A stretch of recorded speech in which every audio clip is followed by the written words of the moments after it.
ভাই বাইরেন মাইরেন না, না, আমি আর খাবো না খেজুরের রস। আর খেজুরের রস। নিচে নামলে তোর হাড্ডি দিয়ে আমি হকি খেলমু।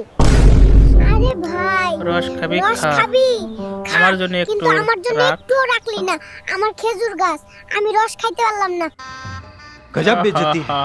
ভোর ছটায় আজান দিছে, এখন এখন বাজে বাজে 10টা। 10টা। তাও মনে হয় রাত পোহায় তবু নাই। মনে হয় এই কম্বল ছাইরা উঠলে মনে হয় এখনো কলিজাটা ছিঁড়া যাইবো। সকাল সবদিন হয় ধরে নাই। গোসল করো না, শরীরে তো গন্ধ বের হইছে। আরে গন্ধ না, এই সেন্ট। শীতে এই পানি শীতে ছোঁয়া পানি আর ছোঁয়া suicide আর করা সুইসাইড সমান। করা সমান। খাড়াও, আজ তোমারে গোসল করাই এই ছাড়মু। আরে ওটা পানি না, এই শীতেল গোসল অ্যাসিড। করা আর গায়ে সরকারের দিলেই কাছে হার্ট অ্যাটাক বক্তব্য হইবো, দেয়া মাপ দে। সমান কথা। এই শীতে গোসল করা আর সরকারের থেকে ভর্তুকি পাওয়া সমান কথা, দুইটাই অসম্ভব। পানি না জমদূত। কি গো বউ কি কাজে বলে যাইবা শোনো। না, রোদ পোয়াচ্ছ যে খালি। সূর্যের লগে মিটিং করতেছি বউ, তাপ না সকলকে অসংখ্য বাড়লে ধন্যবাদ। বডি স্টার্ট নিব না। কি রে খেতে আইলি কেবল?